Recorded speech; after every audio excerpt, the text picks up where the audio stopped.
की शुरुआत में हम एक कमरे का बुरा हाल देखते हैं, जहाँ पर चारों तरफ बहुत सारे किताबों के पन्ने बिखरे पड़े थे। एक लड़की जिसका नाम एलिशा था, वो वहाँ चारों तरफ पेट्रोल डाल रही थी ताकि सभी किताबों और पन्नों को आग लगाई जा सके। एलिशा के सामने एक औरत भी थी जो उसे रो रो कर ऐसा करने से मना कर रही थी, पर वो तो उस पर भी पेट्रोल डाल देती है और एक किताब को आग लगाकर औरत के ऊपर फेंक देती है, जिससे औरत जलने लगी।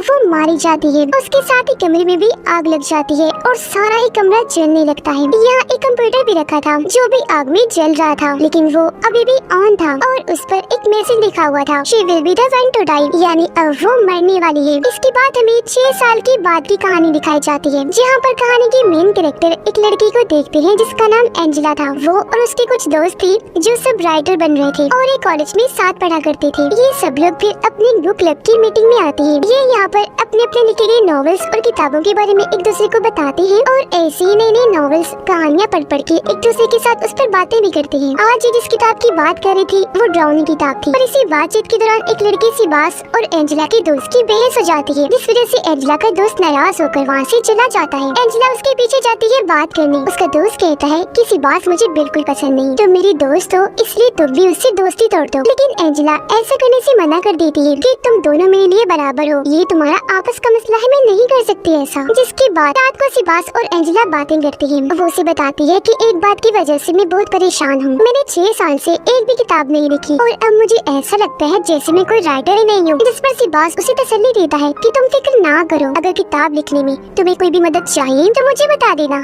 मैं तुम्हारा पूरा साथ दूंगा। ये दोनों मिले और वहाँ से अपने अपने रास्ते निकल जाते हैं। अब एंजेला को अपनी गलती का एहसास हुआ, इसीलिए वो अपने दोस्त से अपने बुरे बर्ताव के लिए माफी मांगती है। जिसके बाद वो घर आ गई और प्रोफेसर को ईमेल करने का सोचती है। उसने पूरा मैसेज लिख लिया था कि मैं किताब लिखने के लिए नई कहानी की तलाश कर रही हूँ, तो सर मुझे आपकी मदद चाहिए। अब वो थोड़ा सोचती है, फिर मेल करने से रुक जाती है क्योंकि तभी उसे सिबास की बताई हुई किताब याद आ जाती है, जिसका नाम था किलर क्राउन। यानी इस किताब में कातिल एक जोकर था, पर था वो आम इंसान ही। जोकर वो एक बीमारी की वजह से बनता है। जब भी उस पर वो बीमारी हावी होती है, उसका दिमाग इतना खराब हो जाता है कि वो जोकर का मास्क और कपड़े पहन लिया करता है और फिर दर्दनाक तरीके से वो लोगों को मारता है। अब ये देखकर एंजेला भी काफी डर गई और लैपटॉप बंद कर देती है। अगले दिन क्लास में प्रोफेसर बताते हैं कि ड्राउनी कहानियाँ लिखने में लोग बहुत बड़ी बड़ी गलतियाँ कर देते हैं, जिस वजह से उन कहानियों में बहुत सारी कमियां रह जाती हैं और कहानी में मजा नहीं आता। जैसे कि एक राइटर किसी दूसरे की ड्राउनी कहानी लेकर उसे अपने हिसाब से बदलकर नई कहानी बना देता है और एक अच्छा राइटर बनने के लिए खुद ही अपनी कहानी बनाओ कैसे भी करके। अब ये सुनकर एंजेला सोच भी पड़ जाती है, क्योंकि जाहिर है वो भी किसी की कहानी लेने का सोच रही थी अपनी कहानी बनाने के लिए। क्लास खत्म होने के बाद प्रोफेसर एंजेला से बात करते हैं, कहने लगी जरा ऑफिस में आओ, मुझे तुमसे बात करनी है। एंजेला जब वहाँ गई तो प्रोफेसर बताती है कि मुझे तुम्हारी भेजी हुई ईमेल मिल गई थी। ये सुनकर वो सोच भी पड़ जाती है कि मैंने तो मेल सेंड ही नहीं की थी, लेकिन फिर उसे ख्याल आया कि शायद मैंने मेल भेज दी होगी जो मैं भूल गई हूँ। फिर प्रोफेसर उसे अपने बारे में बताने लगते हैं कि मेरी जिंदगी कुछ खास अच्छी नहीं चल रही, बहुत परेशानियाँ हैं क्योंकि मेरी डिवोर्स होने वाली है। अब एंजेला भी अपने बारे में बताने लगती है कि सर मुकम्मल कहानी बनाने के लिए मुझे आपकी मदद चाहिए। ये सुनकर प्रोफेसर वहाँ का दरवाजा बंद करते हुए कहते हैं, अच्छा ये मेल थी,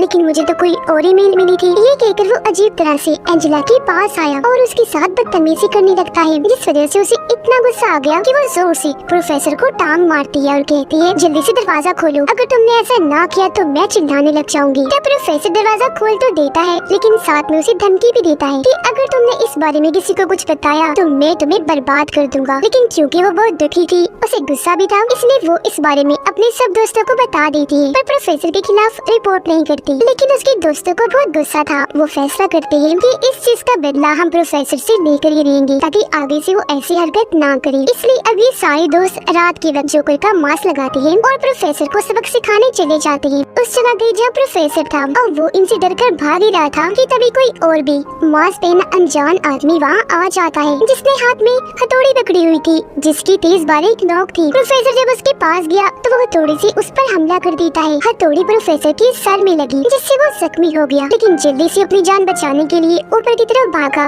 जहाँ पर एंजेला थी। प्रोफेसर को बहुत डर लग रहा था, इसलिए वो हड़बड़ी में वहाँ से भागने लगा, लेकिन अचानक उसका पैर फिसला और वो ऊपर से सीधा नीचे जाके गिरता है। नीचे नोक वाला खंबा लगा हुआ था जिसके ऊपर प्रोफेसर गिरा और वो इसके आर पार हो गया, जिससे मौके पर ही प्रोफेसर की मौत हो जाती है। इतनी ही देर में बाकी सब भी ऊपर आ गए और ये सब देखकर उन्हें लगा कि प्रोफेसर को एंजेला ने ही मारा है धक्का देकर, लेकिन वो रोते हुए अपनी सफाई में बताती है कि मैंने नहीं मारा उन्हें। वो जब ऊपर आई थी तो उनके सर पर पहले से खून लगा हुआ था। इन्हें नीचे ही किसी ने उन पर हमला किया।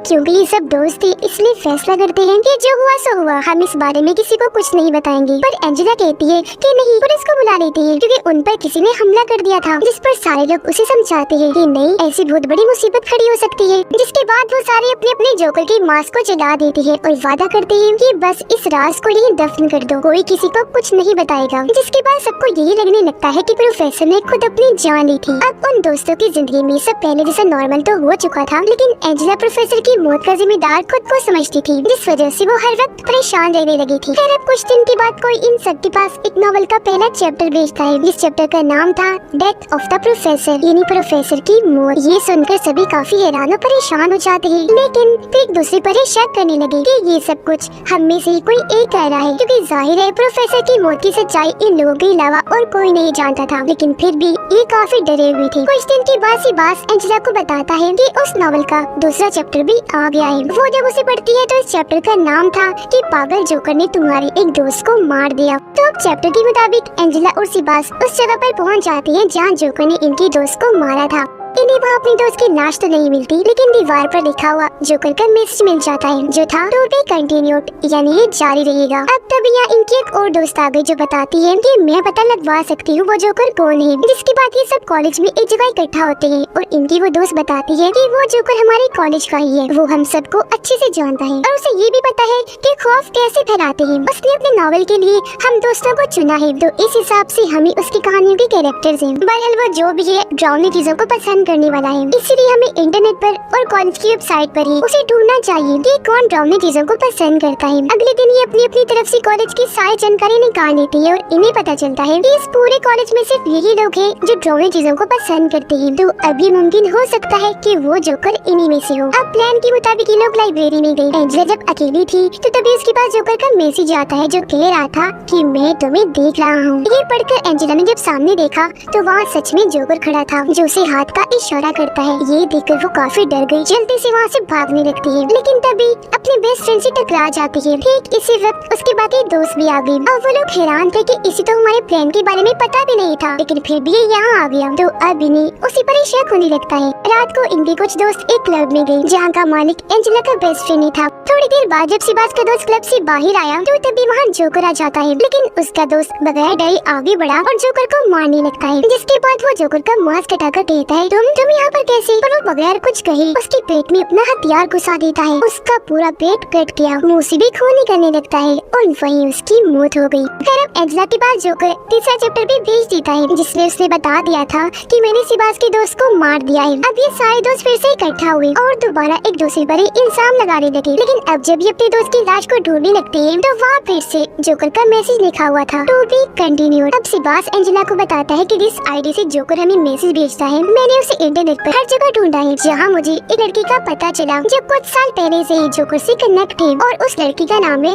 एलिशिया, यानी वही जिसने शुरुआत में किताबों वाले कमरे में आग लगा दी थी। अब एलिशिया का नाम सुनकर एंजेला बताती है कि मैंने जो नॉवल लिखा है वो इसी लड़की को मेन कैरेक्टर बना के लिखा। इस लड़की की मां नॉवल और कहानियों की दीवानी थी, इसलिए वो एलिशिया को हर वक्त कुछ न कुछ सुनाने को कहती थी, लेकिन जब वो मना करती तो उसकी मॉम उसे खूब मारती थी। तो इसी वजह से तंग आकर एक दिन एलिशिया ने अपनी किताबों वाले कमरे को ही आग लगा दी, जिसके बाद उस पागल लड़की ने अपनी मॉम को जलाकर मार डाला। इन्हें जो शुरुआत में हुआ और वो औरत जो रो रही थी वो एलिशिया की मॉम थी। एंजेला बताती है कि मुझे ये कहानी काफी पसंद आई थी और क्योंकि मेरे पास लिखने के लिए कोई आइडिया नहीं था इसलिए मैंने अपनी किताब में एलिशिया की कहानी लिखी। वो कहानी लोगों को इतनी पसंद आई कि मेरी किताब बहुत मशहूर हो गई। मेरी ये कामयाबी देखकर एलिशिया को बहुत गुस्सा आया। उसने मुझसे राब्ता किया और कहा कि इस चीज का बदला मैं तुमसे लेकर रहूंगी। हालांकि मैंने उसे समझाया कि मत करो, माफी भी मांगी, लेकिन उसने कहा कि देखना एक दिन मैं ऐसी कहानी लिखूंगी जिससे तुम्हें बहुत तकलीफ होगी और मुझे सुकून मिलेगा। जो सुनकर सिबास कहते हैं अच्छा तो इसका मतलब कि एलिशिया ही जोकर है। जिस पर एंजेला कहती है पर उसकी तो मौत हो चुकी है, क्योंकि जब उसने अपनी मॉम को जलाकर मारा था तो बाद में उसने अपने आप को भी जलाकर मार लिया था। लेकिन इस सब की जिम्मेदार मैं हूँ, ये जो भी हो रहा है मेरी वजह से हो रहा है। ये सुनकर सिबास उसे गले से लगाकर तसल्ली देता है और यहाँ वो अपने दिल की बात भी बता देता है कि मैं तुमसे प्यार करता हूँ। उधर जोकर अब एंजेला के दोस्त के पीछे पड़ गया, लेकिन वो जैसे तैसे भागकर एक जगह पर आया और अपनी जान बचाकर वहीं छुप गया। जोकर भी वहाँ आ जाता है, लेकिन उसके दोस्त ने मौका पाकर जोकर पर हमला कर दिया और उसे टांगों से मार मार कर नीचे गिरा दिया। अब एंजेला के दोस्त को लगा कि ये बेहोश है, इसलिए उसने उसका मांस हटाकर देखने का सोचा, लेकिन तभी जोकर जो नाटक कर रहा था वो हथौड़ी से उस पर हमला कर देता है, जिससे वो बेहोश हो गया। लेकिन वो या एंजेला के दोस्त को जान से नहीं मारता। अब एंजेला अपने दोस्त का वीडियो देखती है, जिसमें वो कहता है कि जोकर ने एक मैसेज भेजा है, जिसमें वो कह रहा है कि मैं अपने इस नॉवेल को किताब के रूप में छापने जा रहा हूँ, जिस मकसद के लिए मैंने एक फंक्शन रखा है, तो मैं चाहता हूँ तुम सब उस फंक्शन में शामिल हो, लेकिन मेरे कॉस्ट्यूम में, यानी तुम मेरी जोकर वाली रोप में आओगे। तो अब ये सारे लोग उस फंक्शन में पहुँच जाते हैं, जहाँ तभी एंजेला के पास जोकर का मैसेज आता है। उसने दरअसल एक वीडियो भेजी थी जो इन लोगों की अभी की थी, जिसका मतलब वो इन पर नजर रख रहा है। तो अभी सारे लोग अलग अलग होकर जोकर को ढूंढने का प्लान बनाते हैं, लेकिन जब वो ऐसा कर रही थी तो उन्होंने वहाँ हलचल मचा दी थी। इस वजह से सिक्योरिटी इनकी एक दोस्त के पीछे पड़ जाती है। वो जल्दी से वहाँ से भागी और एक जगह पर आकर छुप जाती है, लेकिन तभी वहाँ मौत आ गई, यानी कि वो जोकर, जिसे देखकर वो इतना डर गई कि वहाँ से भागने लगती है। पर तभी पीछे से जोकर आकर अपनी हथौड़ी उसकी कमर में घुसाकर आर पार कर देता है, जिससे वो बहुत बुरी मौत मारी जाती है। अब जब ये सारे दोस्त अपनी उस दोस्त को ढूंढने गए तो इन्हें उसकी लाश पानी में तैरती हुई देखी, और तो वो साथी भी बुरी हालत में वहाँ आया जिसने वीडियो रिकॉर्ड की थी। ये सब उसका मांस कटाकर देखते हैं तो उसका गला जोकर ने बुरी तरह काट दिया था, तेजी से उसका खून बह रहा था, और ऐसी उनकी आंखों के सामने वो बहुत बुरी मौत मारा चाहता है। अब जोकर की हथौड़ी इनकी एक दोस्त ने अपने हाथ में पकड़ी हुई थी, इसलिए सबको लगता है कि इसने ही अपने दोनों दोस्तों को मारा है, लेकिन वो साफ मना कर देती है कि नहीं मैंने नहीं मारा इनको।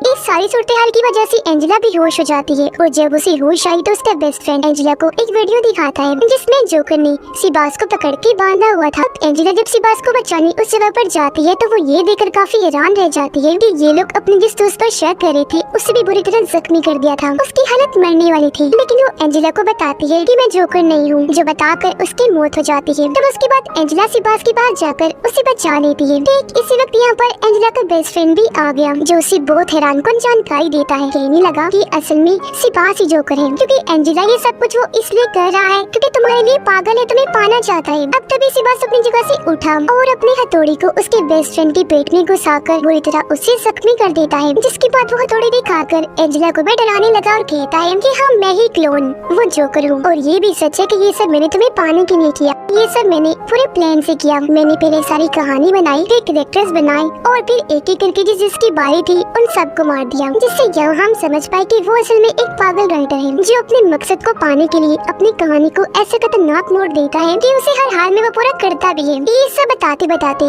वो एंजेला के काफी पास आ गया, तब मौका पाकर वो उसकी गर्दन में पेन घुसा देती है, जो आर पार होकर उसके मुंह में घुस गया। उसे तकलीफ होने लगी, तब मौका पाकर वो जल्दी से यहाँ से भागने लगती है, लेकिन तभी सामने एंजेला की एक और दोस्त आ जाती है, वो भी जोकर के कॉस्ट्यूम में, हाथ में उसने भी हथौड़ी पकड़ी हुई थी। वो कहती है मैं एलिशिया हूँ, जो मरी नहीं थी बल्कि बच गई थी, और मैंने ही सिबास के साथ मिलकर ये सारी कहानी लिखी थी और तुम्हारे सभी दोस्तों को एक एक करके मार दिया। मैंने ऐसा इसलिए किया क्योंकि मेरा प्लान था कि मैं ये साबित करूँ कि तुम्हें भी जोकर वाली वो बीमारी हो गई है, इसलिए तुमने अपने सभी दोस्तों को मार दिया। सारा इल्जाम तुम पर आ जाएगा, तुम फंस जाओगी, जिसके बाद तुम्हारी इस कहानी को किताब की सूरत देकर सिबास पब्लिश करेगा, इन्हें छापेगा और सभी लोगों को ये बहुत पसंद आएगी, बिल्कुल जैसे इसे तुम्हारी चुराई हुई मेरी कहानी हिट हुई थी और तुम मशहूर हो गई। और सिर्फ यही नहीं बल्कि मैं और सिबास इस पर एक फिल्म भी बनाएंगे और खूब पैसे भी कमाएंगे। जब वो ये बातें बता रही थी तो एंजेला उन दोनों के पीछे अपनी बेस्ट फ्रेंड को देखती है, जो मरा नहीं था बस जख्मी हुआ था। एंजेला उनका ध्यान भटकाती है, तब उसका दोस्त सिबास को धक्का दे देता है उसी जगह से जहाँ से प्रोफेसर गिरा था, वो भी नोकदार खंबे पर ही गिरा था, जो उसके मुँह से होता हुआ सर के आर पार हो जाता है और ऐसे सिबास की मौत हो जाती है। ये देखकर एलिशिया उसके दोस्त पर हथौड़ी से हमला कर देती है, जिससे वो काफी जख्मी हो जाता है। ये देखकर एंजेला वहाँ से भाग गई, तब एलिशिया भी उसका पीछा करती है उसे मारने के लिए, तब वो भागकर बेसमेंट में चली जाती है। अब जब एलिशिया से मारने के लिए आगे बढ़ रही थी तो तभी एंजेला वहाँ बिजली छोड़ देती है, जिससे वहाँ शॉर्ट सर्किट होने की वजह से आग लग गई, जिसकी लपेट में एलिशिया भी आ जाती है और यही उसकी मौत हो जाती है। थोड़ी ही देर में यहाँ पुलिस आ गई, जो एंजेला और उसके दोस्त दोनों को बचा लेती है, क्योंकि वो अभी भी जिंदा था और अब सब कुछ ठीक हो जाता है। इसके बाद कहानी 1 साल के बाद की दिखाई जाती है, जहाँ पर सभी स्टूडेंट्स अपनी राइटर बनने क्लास ले रही थी और यहाँ पर एंजेला भी थी। वो जब बाहर आई तो तभी उसे अपने सामने जोकर दिखाई देता है जिसके हाथ में हथौड़ी पकड़ी हुई थी। उसने जब मास्क हटाया तो पता चला कि और कोई नहीं बल्कि एलिशिया ही है जो एक बार फिर बच गई और अब वो एंजेला को मारने उसकी तरफ बढ़ती है, जिसे देखकर वो जोर से चिल्लाने लगती है। इसी सस्पेंस के साथ ही ये फिल्म इधर ही खत्म हो जाती है।